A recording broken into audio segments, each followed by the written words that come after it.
السلام عليكم ورحمة الله تعالى وبركاته. بسم الله الحمد لله والصلاة والسلام على أشرف المرسلين وعلى آله وصحبه أجمعين أما بعد. ബഹുമാനപ്പെട്ട ഉസ്താദുമാരെ, വിധി നിർണയിക്കുന്ന വിധികർത്താക്കൾ, എന്റെ മുന്നിലിരിക്കുന്ന മുതഅല്ലിം സുഹൃത്തുക്കളെ, നാം ഇന്നിവിടെ ഒരുമിച്ച് കൂടിയിരിക്കുന്നത് പുണ്യ റബീഉൽ അവ്വൽ മാസത്തിലാണ്. ലോകത്തിന്റെ നേതാവായ മുത്ത് മുഹമ്മദ് മുസ്തഫ സല്ലല്ലാഹു അലൈഹി വസല്ലമ തങ്ങളുടെ ജന്മദിനം കൊണ്ട് അനുഗ്രഹീതമായ റബീഉൽ അവ്വൽ മാസത്തിലാണ്. എസ്പെരൻസ 2K25 ഇവിടെ ആഘോഷിക്കുന്നത് 1500ാമത് ജന്മദിനമാണ്. ഈ സുദിനത്തിൽ അഭയാർത്ഥികൾ ലോകത്തിന് മുന്നിൽ ചോദ്യചിഹ്നമാകുമ്പോൾ എന്ന വിഷയത്തെ കുറിച്ച് അല്പം സംസാരിക്കാൻ ഞാൻ ആഗ്രഹിക്കുന്നു. നാം ജീവിക്കുന്നത് അതിവേഗം മാറിക്കൊണ്ടിരിക്കുന്ന ഒരു ലോകത്താണ്. സാങ്കേതിക വിദ്യയുടെ കുതിച്ച ചാട്ടവും ആഗോളവൽക്കരണവും അതിരുകളില്ലാതാകുന്നെന്ന് പറയുമ്പോഴും ലോകത്തിന്റെ വിവിധ കോണുകളിൽ അശാന്തിയുടെയും പലായനത്തിന്റെയും കെടുതികൾ വർദ്ധിച്ചു കൊണ്ടിരിക്കുകയാണ്. അത്തരം ഒരു സാഹചര്യത്തിൽ മാനുഷികതയുടെയും സഹാനുഭൂതിയുടെയും അടിസ്ഥാന ചോദ്യചിഹ്നമായി ഉയർന്നു നിൽക്കുന്ന ഒരു വിഷയമാണ് അഭയാർത്ഥി പ്രശ്നം എന്നുള്ളത്. ഭവനരഹിതരും സ്വന്തം മണ്ണിൽ നിന്ന് പറിച്ചു നടപ്പെട്ടവരുമായ ലക്ഷക്കണക്കിന് അഭയാർത്ഥികൾ ലോകത്തിന് മുന്നിൽ ചോദ്യചിഹ്നമായി നിലകൊള്ളുന്നു. ആരാണ് ഈ അഭയാർത്ഥികൾ? കേവലം ഏതെങ്കിലും ഒരു രാജ്യത്തിന്റെ അതിർത്തി കടന്നു പോകുന്ന സഞ്ചാരികളോ ഭാഗ്യം തേടിപ്പോകുന്ന കുടിയേറ്റക്കാരോ അല്ല അവർ.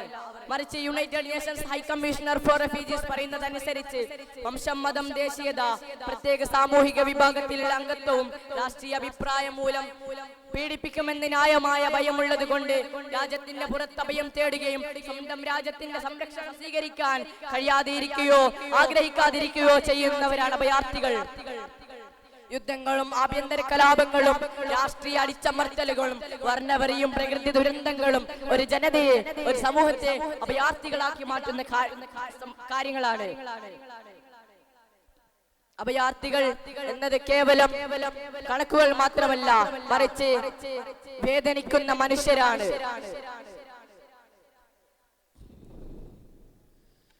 അവരുടെ ദുരിതങ്ങളിൽ പങ്കുചേരാനും അവരെ മനുഷ്യരായി കാണാനും നമുക്ക് കഴിയണം. പ്രകൃതി ദുരന്തങ്ങളും ഒരു ജനതയെ അഭയാർത്ഥികളാക്കി മാറ്റുന്നു. റോഹിംഗ്യൻ മുസ്ലിങ്ങൾക്കെതിരായ അതിക്രമങ്ങളും ആഫ്രിക്കൻ രാജ്യങ്ങളിലെ വംശീയ കലാപങ്ങളും മ്യാൻമാറിലെ റോഹിംഗ്യൻ മുസ്ലിങ്ങൾക്കെതിരെ അതിക്രമങ്ങളും വംശീയ കലാപങ്ങളും സമീപകാലത്ത് വലിയ അഭയാർത്ഥി പ്രവാഹങ്ങൾക്ക് കാരണമായി. കാലാവസ്ഥാ വ്യതിയാനം മൂലമുണ്ടാകുന്ന പ്രകൃതി ദുരന്തങ്ങളും വരൾച്ചയും വെള്ളപ്പൊക്കവും കടൽ നിരപ്പ് ഉയരുന്നതും കൂടുതൽ ആളുകളെ അഭയാർത്ഥികളാക്കി മാറ്റുന്നു. അഭയാർത്ഥികൾ എന്നത് ഒറ്റപ്പെട്ട ഒരു പ്രതിഭാസമല്ല. ലോകമെമ്പാടുമുള്ള സാമൂഹിക, രാഷ്ട്രീയ, പാരിസ്ഥിതിക സാഹചര്യങ്ങളാണ് ഇതിന് പിന്നിൽ. സ്വന്തം രാജ്യത്ത് നിന്ന് പലായനം ചെയ്യുന്നതിന് മുമ്പും ശേഷവും അവർക്ക് വലിയ വെല്ലുവിളികൾ നേരിടേണ്ടി വരുന്നു. ജീവൻ പണയം വെച്ചുള്ള യാത്രയും വിശപ്പും ദാഹവും രോഗങ്ങളും മാനസിക സംഘർഷങ്ങളും കുട്ടികളുടെ വിദ്യാഭ്യാസം നിഷേധിക്കപ്പെടുന്നതും സ്ത്രീകൾക്കും കുട്ടികൾക്കും എതിരെയുള്ള അതിക്രമങ്ങളും ചൂഷണവും മനുഷ്യക്കടത്തും എല്ലാം അവർ നേരിടേണ്ടി വരുന്ന വലിയ പ്രതിസന്ധികളാണ്. പല അഭയാർത്ഥി ക്യാമ്പുകളിലും ലക്ഷക്കണക്കിന് ആളുകൾ അടിസ്ഥാന സൗകര്യം പോലും ഇല്ലാതെ തിങ്ങിപ്പാർക്കുന്നു. അവർക്ക് പേരും മേൽവിലാസവും നഷ്ടപ്പെടുന്നു, ഒപ്പം മാന്യമായി ജീവിക്കാനുള്ള അവകാശവും. അഭയാർത്ഥി പ്രശ്നം ഇന്ന് ലോകത്തിന്റെ മുന്നിൽ വലിയൊരു ചോദ്യചിഹ്നമായി ഉയർന്നു നിൽക്കുന്നു. ഇത് കേവലം മാനുഷിക പ്രതിസന്ധി മാത്രമല്ല, ആഗോള രാഷ്ട്രീയത്തെയും സമ്പദ് വ്യവസ്ഥയെയും സാമൂഹിക കെട്ടുറപ്പിനെയും സ്വാധീനിക്കുന്ന ഒരു വിഷയമാണ് ഇത്. അഭയാർത്ഥികൾ സ്വീകരിക്കുന്ന രാജ്യങ്ങൾക്ക് പലപ്പോഴും സാമൂഹികപരമായും സാമ്പത്തികപരമായും വലിയ ഭാരം ഏറ്റെടുക്കേണ്ടി വരുന്നു.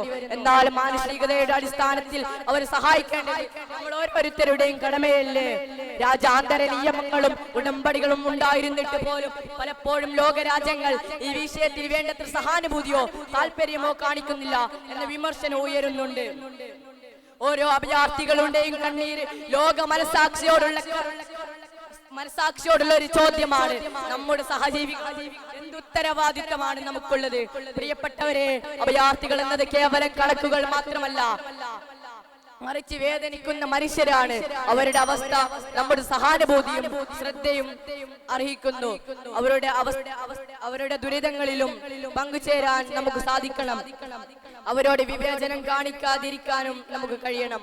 ഇതിന് ഏറ്റവും വലിയ ഉത്തമ ഉദാഹരണമാണ് മുത്ത് മുഹമ്മദ് മുസ്തഫ സല്ലല്ലാഹു അലൈഹി വസല്ലമ തങ്ങൾ. ആ മുഹമ്മദ് നബിയുടെ പാത നാം പിന്തുടരണം. ഈ ലോകം എല്ലാവർക്കും അവകാശപ്പെട്ടതാണെന്ന ചിന്തയോടെ മാനുഷിക മൂല്യങ്ങൾക്ക് പ്രാധാന്യം നൽകിക്കൊണ്ട് ഈ ചോദ്യത്തിന് നല്ലൊരു ഉത്തരം നൽകാൻ നമുക്ക് സാധിക്കട്ടെ. നാം ഇന്ന് ഇവിടെ ഒരുമിച്ച് കൂടിയതുപോലെ അല്ലാഹു അവന്റെ ജന്നാത്തുൻ നഈം എന്ന സ്വർഗ്ഗലോകത്തെ ഒരുമിച്ച് കൂട്ടുമാറാകട്ടെ. ഇനിയും ഒരുപാട് റബീഉൽ അവ്വൽ സ്വീകരിക്കുവാനും നബിദിന ആഘോഷ പരിപാടിയിൽ പങ്കെടുക്കുവാനും നാഥൻ നമുക്ക് തൗഫീഖ് നൽകുമാറാകട്ടെ. ആമീൻ എന്ന് ദുആ ചെയ്തുകൊണ്ട് എന്റെ വാക്കുകൾക്ക് വിട. അസ്സലാമു അലൈക്കും വറഹ്മത്തുള്ളാഹി തആല വബറകാതുഹു. അസ്സലാമു അലൈക്കും വറഹ്മത്തുള്ളാഹി തആല വബറകാതുഹു. ബിസ്മില്ലാഹ് അൽഹംദുലില്ലാഹ് വസ്സലാത്തു വസ്സലാമു അലാ അഷ്റഫിൽ മുർസലീൻ വഅലാ ആലിഹി വസഹ്ബിഹി അജ്മഈൻ. അമ്മാ ബഅദ്. ബഹുമാനപ്പെട്ട ഉസ്താദുമാരെ, വിധി നിർണയിക്കുന്ന വിധികർത്താക്കൾ, എന്റെ മുന്നിലിരിക്കുന്ന മുതഅല്ലിം സുഹൃത്തുക്കളെ, നാം ഇന്ന് ഇവിടെ ഒരുമിച്ച് കൂടിയിരിക്കുന്നത് പുണ്യ റബീഉൽ അവ്വൽ മാസത്തിലാണ്.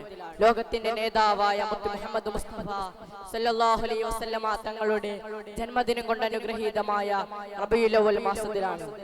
എസ്പെരൻസ 2K25 ഇവിടെ ആഘോഷിക്കുന്നത് 1500ാമത് ജന്മദിനമാണ്.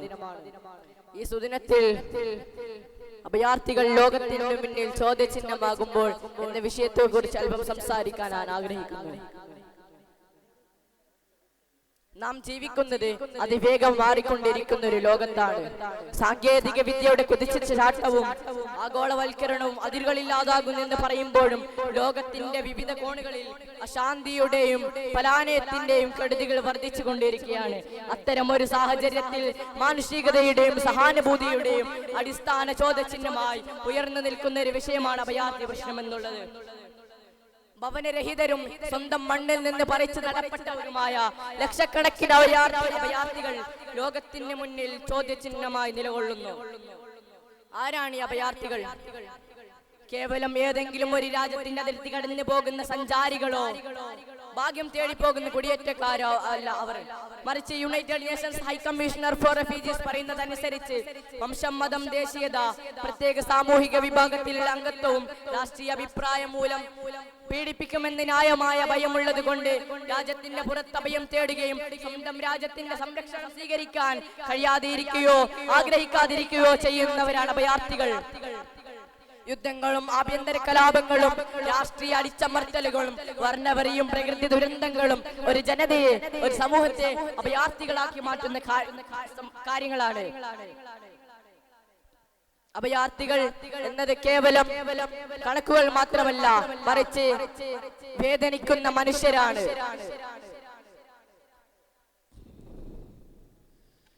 അവരുടെ ദുരിതങ്ങളിൽ പങ്കുചേരാനും അവരെ മനുഷ്യരായി കാണാനും നമുക്ക് കഴിയണം. പ്രകൃതി ദുരന്തങ്ങളും ഒരു ജനതയെ അഭയാർത്ഥികളാക്കി മാറ്റുന്നു. റോഹിംഗ്യൻ മുസ്ലിങ്ങൾക്കെതിരായ അതിക്രമങ്ങളും ആഫ്രിക്കൻ രാജ്യങ്ങളിലെ വംശീയ കലാപങ്ങളും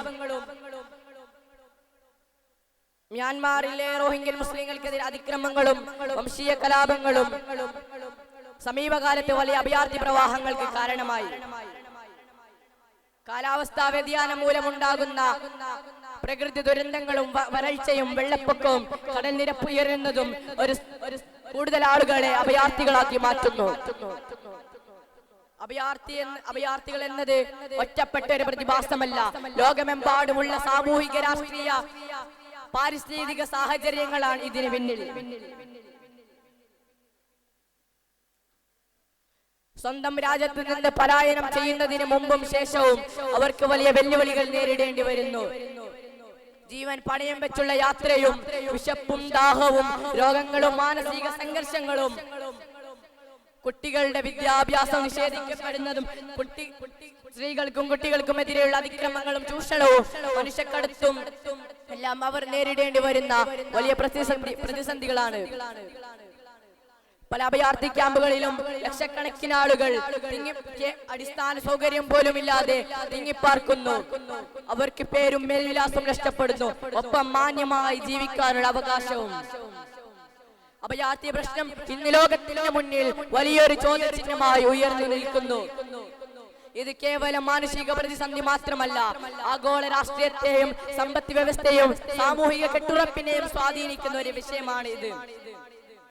അഭയാർത്ഥികൾ സ്വീകരിക്കുന്ന രാജ്യങ്ങൾക്ക് പലപ്പോഴും സാമൂഹികപരമായും സാമ്പത്തികപരമായും വലിയ ഭാരം ഏറ്റെടുക്കേണ്ടി വരുന്നു. എന്നാൽ മാനുഷികതയുടെ അടിസ്ഥാനത്തിൽ അവരെ സഹായിക്കേണ്ടത് നമ്മൾ ഓരോരുത്തരുടെയും കടമയല്ലേ? രാജ്യാന്തര നിയമങ്ങളും ഉടമ്പടികളും ഉണ്ടായിരുന്നിട്ട് പോലും പലപ്പോഴും ലോകരാജ്യങ്ങൾ ഈ വിഷയത്തിൽ വേണ്ടത്ര സഹാനുഭൂതിയോ താല്പര്യമോ കാണിക്കുന്നില്ല എന്ന വിമർശനം ഉയരുന്നുണ്ട്. ഓരോ അഭയാർത്ഥികളുടെയും കണ്ണീര് ലോക മനസാക്ഷിയോടുള്ള ഒരു ചോദ്യമാണ്. നമ്മുടെ സഹജീവികൾ എന്തുത്തരവാദിത്തമാണ് നമുക്കുള്ളത്? പ്രിയപ്പെട്ടവരെ, അഭയാർത്ഥികൾ എന്നത് കേവലം കണക്കുകൾ മാത്രമല്ല, മറിച്ച് വേദനിക്കുന്ന മനുഷ്യരാണ്. അവരുടെ അവസ്ഥ നമ്മുടെ സഹാനുഭൂതിയും ശ്രദ്ധയും അർഹിക്കുന്നു. അവരുടെ ദുരിതങ്ങളിലും പങ്കുചേരാൻ നമുക്ക് സാധിക്കണം. അവരോട് വിവേചനം കാണിക്കാതിരിക്കാനും നമുക്ക് കഴിയണം. ഇതിന് ഏറ്റവും വലിയ ഉത്തമ ഉദാഹരണമാണ് മുത്ത് മുഹമ്മദ് മുസ്തഫ സല്ലല്ലാഹു അലൈഹി വസല്ലമ തങ്ങൾ. ആ മുഹമ്മദ് നബിയുടെ പാത നാം പിന്തുടരണം. ഈ ലോകം എല്ലാവർക്കും അവകാശപ്പെട്ടതാണെന്ന ചിന്തയോടെ മാനുഷിക മൂല്യങ്ങൾക്ക് പ്രാധാന്യം നൽകിക്കൊണ്ട് ഈ ചോദ്യത്തിന് നല്ലൊരു ഉത്തരം നൽകാൻ നമുക്ക് സാധിക്കട്ടെ. നാം ഇന്ന് ഇവിടെ ഒരുമിച്ച് കൂടിയതുപോലെ അല്ലാഹു അവന്റെ ജന്നാത്തുൻ നഈം എന്ന സ്വർഗ്ഗലോകത്തെ ഒരുമിച്ച് കൂട്ടുമാറാകട്ടെ. ഇനിയും ഒരുപാട് റബീഉൽ അവ്വൽ സ്വീകരിക്കുവാനും നബിദിന ആഘോഷ പരിപാടിയിൽ പങ്കെടുക്കുവാനും നാഥൻ നമുക്ക് തൗഫീഖ് നൽകുമാറാകട്ടെ. ആമീൻ എന്ന് ദുആ ചെയ്തുകൊണ്ട് എന്റെ വാക്കുകൾക്ക് വിട. അസ്സലാമു അലൈക്കും വറഹ്മത്തുള്ളാഹി തആല വബറകാതുഹു.